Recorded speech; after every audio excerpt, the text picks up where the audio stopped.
Saudara Ketua KPK Firly Bahuri akhirnya diperiksa di Barreskrim Polri terkait dengan dugaan pemerasan terhadap mantan Menteri Pertanian Syahrul Yassin Limpo. Bagaimana duduk perkaranya dan juga apa saja yang menjadi materi pemeriksaan kemarin, kita tanyakan hal ini. Bersama saya sudah hadir ada kuasa hukum Firly Bahuri, Ian Iskandar. Pak Ian, terima kasih sudah bersama Nilu, sehat selalu.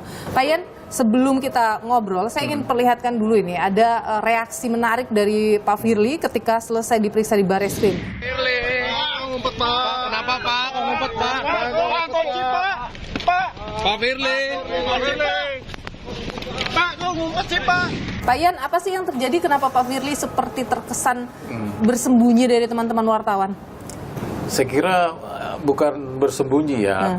Mungkin secara psikologis ada ketidaknyamanan pada saat itu. Karena kan selama ini Pak Firly kan di framing, diberitakan seolah-olah sudah menjadi tertuduh. Padahal posisi beliau kan hanya sebatas saksi. Apa yang membuat tidak nyaman? Apakah ada pertanyaan yang tidak nyaman dari Barreskrim atau seperti apa? Tidak ada juga sih sebenarnya. Jadi pertanyaan kemarin itu hanya bersifat masih normatif. Jadi pertanyaan sekitar riwayat pekerjaan, keluarga, belum masuk pada substansi pokok perkara yang ditanyakan kepada beliau. Kasus dugaan pemerasan itu kan dibantah oleh Pak Firly. Betul. Tapi kemudian kasus ini kan masih terus bergulir sekarang. Sebenarnya itu seperti apa kasus itu, Pak? Jadi mungkin prolognya itu dari mulai pada saat dia naik menjadi ketua KPK. Ada perlakuan yang tidak suka ya dari beberapa kelompok ya terhadap posisi beliau diangkat menjadi ketua KPK, dan itu terus menerus. Oke, siapa yang pihak-pihak tidak suka itu? Kita mungkin bisa mensinyalir ada beberapa mantan aktivis anti korupsi, mantan pimpinan KPK sendiri ya menurut kami yang tidak suka terhadap kehadiran beliau selaku ketua KPK. Apa yang membuat tidak suka? Itu mulai daripada saat dia menjadi deputi penindakan, di framing dia sudah melakukan pelanggaran kode etik. Kemudian setelah dia diangkat jadi ketua KPK, di framing dia membocorkan dokumen penyidikan. Itu semuanya fitnah dan menyemarkan nama baik dia. Pada saat kejadian tuduhan terkait dengan dokumen yang bocor itu, kita sudah ketemu dengan pihak yang menyatakan ya, ternyata dia tidak kenal sama sekali nama Pak Firly. Artinya itu clear, ini cuma cerita framing fitnah kepada beliau gitu. Sampai sekarang dengan tuduhan pemerasan. Tuduhan pemerasan misalnya ada di framing bahwa dia bertemu dengan saksi pelapor, kemudian setelah saksi pelapor itu bertemu ada penyerahan uang kepada beliau. Ini mantan Syahrul Yassin Limpo ya? Mantan Syahrul Yassin Limpo yang framingnya itu adalah disampaikan oleh ajudannya. Yang aneh, ajudannya itu pada saat itu lagi sakit COVID, jadi terbantah gitu. Apalagi misalnya ada framing, misalnya ada pertemuan di beberapa tempat gitu ya, yang sebenarnya itu cuma cerita katanya-katanya. Pertemuan di rumah yang disewa oleh Pak Firly di rumah Kertanegara. Iya, itu kan itu tidak ada? Tidak ada sama sekali gitu. Tidak ada satupun saksi yang melihat secara langsung. Mungkin sampai sekarang pihak penyidik Polda kesulitan untuk mencari saksi fakta seperti itu. Oke, bagaimana dengan foto yang beredar pertemuan Pak Firly dengan Pak Syahrul? Justru foto itu yang menjadi pertanyaan kami adalah siapa yang buat foto itu? Artinya ada orang yang secara sengaja membuat foto itu sehingga dianggap itu menjadi sebuah petunjuk bahwa ada pertemuan yang sifatnya kong kali kong antara Pak Firly sama Pak SCL. Siapa kira-kira itu? Kita nggak tahu siapa. Itu nanti pihak penyidik lah yang. Tapi apa sebenarnya pertemuan itu? Pertemuan itu adalah pertemuan yang terkait dengan pada saat pemerintah sibuk mencari solusi kelangkaan minyak goreng. Seperti itu. Pertemuan membahas mengenai kelangkaan minyak goreng itu kan bicara membahas negara, membahas masyarakat.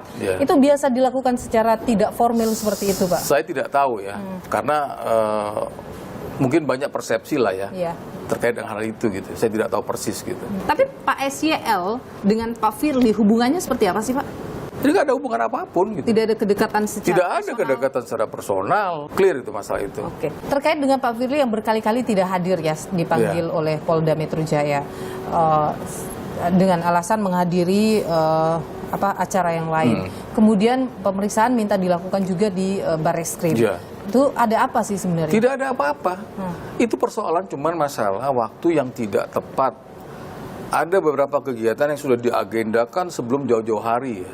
Sehingga waktunya itu beliau tidak bisa memberikan keterangan seperti yang diminta oleh pihak penyidik Polda. Tapi pada akhirnya kan beliau tetap memberikan keterangan kan. Oke. Walaupun tempatnya juga tetap di Barreskrim, tapi tetap penyidikannya penyidik Polda gitu. Kenapa meminta di Barreskrim? Ya mungkin secara psikologis saja ya, tempatnya lebih nyaman, kemudian dia lebih leluasa memberikan keterangan, tidak banyak media yang terlalu menyoroti gitu. Kalau di Polda Metro Jaya ada apa? Apakah ada tekanan dan lain sebagainya membuat tidak nyaman Pak Firly? Ya mungkin aja seperti itu ya. Ada tekanan selama ini? Mungkin ya, kita tidak bisa mastiin ya. Tidak pernah itu disampaikan Pak Firly? Tidak pernah disampaikan kepada kita gitu. Apakah ini mengiyakan rumor selama ini ada Pak Firly versus Pak Karyoto? Nah, mungkin saja pendapat seperti itu ya. Mungkin aja ada dalam tanda kutip ada perseteruan antara beliau dengan Pak Karyoto gitu. Kita tidak bisa mastiin. Tapi Pak Firly pernah menjelaskan ke Anda? Enggak, dia bilang nggak pernah menjelaskan. Tidak pernah. Dia bilang kita ikutin aja proses hukumnya gitu. Yang jelas saya tidak pernah merasa menerima gratifikasi, melakukan pemerasan seperti yang dituduhkan oleh pihak penyidik Polda atau saksi pelapor. Melihat apa yang terjadi dan banyak asumsi yang muncul di publik bahwa Pak Firly ini sepertinya kok punya power luar biasa ya. Ada yang menyampaikan, Pak Novel Baswedan menyebut ada kekuatan besar yang melindungi seorang Firly Bahuri. Itu terlalu didramatisir oleh mereka-mereka yang dari awal sudah membenci Pak Firly gitu. Termasuk Pak Novel Baswedan. Saya kira sampai ada istilah kita itu ya gerombolan tukang fitnah Firly lah. Siapa mereka itu?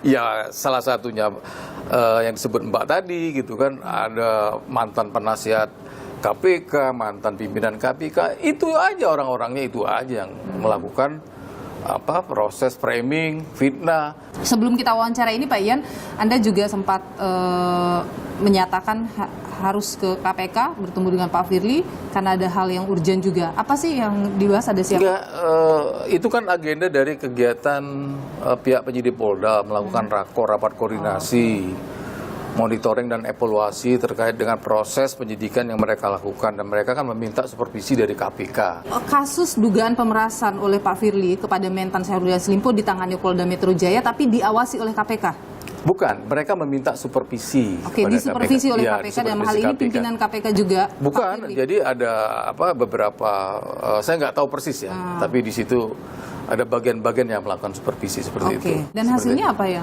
Kita belum tahu hasilnya seperti apa gitu. Tapi apa yang disampaikan tadi? Artinya begini, Mbak. Beberapa poinnya. Apa ya? Kasus ini kan sedemikian melebar sampai meriksa ratusan saksi gitu. Iya.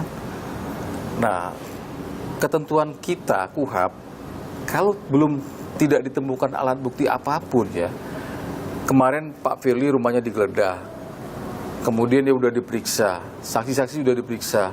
Kalau memang tidak ditemukan apapun yang terkait dengan tuduhan itu ya disampaikan aja kepada publik bahwa tidak ditemukan tersangkanya, sehingga kami menyatakan perkara ini ditutup. Oke. Gitu, seperti itu aja. Jadi tadi perkara ini ditutup? Ya, kita belum tahu kan. Oke. Terkait dengan pelanggaran-pelanggaran etik yang dilakukan oleh Pak Firly, salah satunya adalah bertemu dengan mentan Syahrul Yassin Limpo yang waktu itu sudah dalam kasusnya sedang bergulir di KPK. Jadi gini, Pak, saya perlu jelaskan. Pertemuan Pak SYL dengan Pak Firly itu, status Pak SYL masih menteri dan tidak ada kasus apapun. 2 Maret 2022. Terkait dengan tuduhan pasal 36 itu, kecuali Pak SYL statusnya menjadi tersangka. Nah, itu menjadi sebuah persoalan. Kasusnya meskipun pada saat itu, setahu kami, itu kan baru laporan Dumas yang tidak menyebut langsung keterkaitan Pak SYL. Yang namanya laporan Dumas kan diverifikasi dulu apakah ada peristiwa pidananya, siapa pelakunya. Kan perlu diklarifikasi terlebih dahulu oleh pihak Dumas KPK. Jadi Anda optimis tidak ada pelanggaran etik yang dilakukan? Saya kira tidak ada pelanggaran etik. Oke, baik. Pak Ian, terima kasih sudah berbagi informasi dan pandangan di Niluh. Sehat selalu Pak Ian. Sama-sama. Saudara, pihak dari mantan Menteri Pertanian Syahrul Yassin Limpo terus mendesak terkait dengan status hukum atau kejelasan status hukum dari Firly Bahuri, Ketua KPK dalam dugaan pemerasan yang dilakukan terhadap Syahrul Yassin Limpo. Lantas, kemarin sudah diperiksa bagaimana tanggapan dari pihak kuasa hukum, termasuk juga apa sebenarnya yang diinginkan dari membuka kasus ini. Kita tanyakan langsung kepada kuasa hukum Syahrul Yassin Limpo, ada Jamaluddin Kudubun yang sudah bersama saya. Terima kasih Bang Jamal, sehat selalu. Jadi Bang Jamal, ini Firly sudah diperiksa kemarin akhirnya ya. Nah, apakah sudah cukup menenangkan pihak dari Pak Syahrul ini terkait dengan pemeriksaan Firly ini? Sebetulnya apa yang terkait dengan pemeriksaan itu sendiri bagi kami itu hal yang normal aja, yang wajar aja sebenarnya. Kan teman-teman penyidik yang lebih tahu dan paling mengerti terkait dengan sampai sejauh mana proses penanganan ini dan seperti apa bentuknya ke depan. Itu yang kemudian kita percayakan sebelumnya kepada teman-teman. Oke, jadi percaya saja pada Polda Metro Jaya. Anda yakin Polda Metro Jaya akan menyelesaikan kasus ini dengan sebaik-baiknya dan seadil-adilnya? Yakin banget. Pak Syahrul, ada yang disampaikan tidak? Karena kan sudah cukup lama kasus ini bergulir, tapi belum ada juga penetapan tersangka oleh Polda Metro Jaya. Pak Syahrul pada prinsipnya begini, beliau itu kan saksi korbannya. Yang melapornya itu siapa, beliau juga nggak paham soal itu. Sehingga memberikan keterangan di teman-teman penyidik itu hal yang wajib. Jadi menurut beliau ya normal-normal aja. Ngikut saja dengan apa yang berjalan. Sebenarnya ada penjelasan dari Pak Syahrul Kah, seperti apa hubungan Pak Syahrul dengan Pak Firly ini sebenarnya? Sebetulnya kalau dalam konteks beliau sebagai menteri dan Pak Firly sebagai ketua KPK baik-baik saja. Ya tentu sebagai memang dekat sekali mereka? Kalau itu sampai saya nyamperin kurang ke tahu. tempat bulu tangkis gitu? Ya mungkin saja namanya juga pejabat negara, jadi tentu ada hal-hal terkait dengan soal negara, soal bangsa, soal masyarakat yang bisa saja dikomunikasikan di antara mereka. Hanya saja lebih rinci terkait apa yang menjadi substansi pembicaraan mereka, itu yang kemudian kami sendiri juga belum begitu tahu. Tidak dijelaskan. Klien Anda tidak menjelaskan kepada Anda apa pertemuannya? Beliau pernah menyampaikan bahwa ada beberapa hal yang dibicarakan itu terkait dengan, kalau nggak salah, soal apa ya, minyak kelapa yang langka ya, kurang lebih. Oke, kelangkaan minyak kelapa. Itu yang foto beredar itu yang dibahas waktu yang ada foto beredar Pak Syahrul dengan Pak Firly.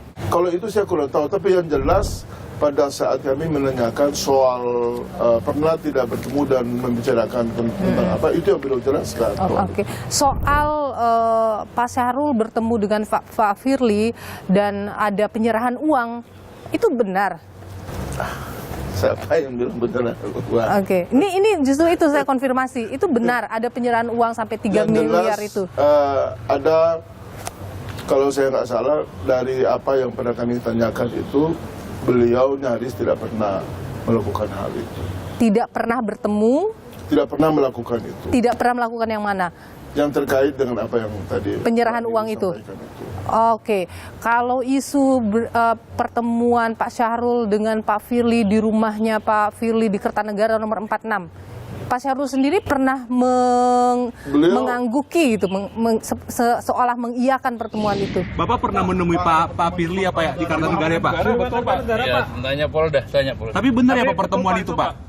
Ada pertemuan di rumah Kertanegara, betul Pak? Mengangguk berarti benar ya Pak? Mengangguk berarti betul ya Pak ya? Enggak, sepertinya enggak. Tidak ada? Sepertinya enggak. Ini sepertinya ada berubah haluan nih penjelasannya ini. Kebetulan gini loh, aku tuh dampingin beliau itu waktu kemarin di Bareskrim ya. Nggak ada ke arah sana. Artinya klien Anda, dalam hal ini Pak Syahrul, menjelaskan kepada Anda tidak pernah bertemu Pak Firly di rumah Kertanegara nomor 46 itu. Tidak pernah juga ada penyerahan uang kepada Pak Firly. Pun menyerahkan uang melalui pihak ketiga tidak pernah juga. Ya, ketiga pihak keempat siapa? Oke, selama ini kan ada isu yang beredar menyerahkan uang melalui kemenangan Pak Syahrul. Yang jelas, kalau menurut hemat kami sih teman-teman penyidik itu pasti lebih tahu lah. Oke. Klien Anda bahkan sampai bertemu dengan LPSK atau ke LPSK meminta perlindungan. Kenapa itu? Dalam proses hukum, apalagi dalam situasi seperti ini, beliau memang butuh ada lembaga yang juga melindungi beliau, bahkan juga keluarga, agar proses ini bisa berjalan baik dan lancar. Ketika Pak Syahrul terjerat dalam kasus dugaan korupsi di KPK, bersamaan dengan itu muncul juga kasus dugaan pemerasan terhadap Pak Syahrul oleh pimpinan KPK. Ini banyak yang mengasumsikan ini sepertinya ada perlawanan balik dari Pak Syahrul. Apakah demikian memang Syahrul Yassin Limpo? Saya kira enggak. Kalau perlawanan berarti frekuensinya tentu dia tidak stagnan seperti ini. Pasti apresiasinya itu dia lebih menggeliat gitu. Dan saya kira kan semua landai aja kan. Berarti itu artinya tidak ada sesuatu yang dikejar Pak Syahrul di situ. Tapi Pak Syahrul tidak merasa dirinya diperas oleh Ketua KPK? Kayaknya enggak tuh. Kayaknya tidak. Kayaknya enggak. Meskipun awal-awal Pak Syahrul sepertinya mengiyakan. Kalau kita amati baik, beliau kan sampaikan silakan tanya di Polda Metro Jaya. Biar jelas. Aku cukup pun demikian. Ntar salah ngomong kan juga nanti kita disomasi orang lagi. Pak Jamaluddin Kudubun, kuasa hukum dari mantan Menteri Pertanian Syahrul Yassin Limpo. Terima kasih atas pandangan dan juga sudah berbagi informasi di Nilu. Sehat selalu.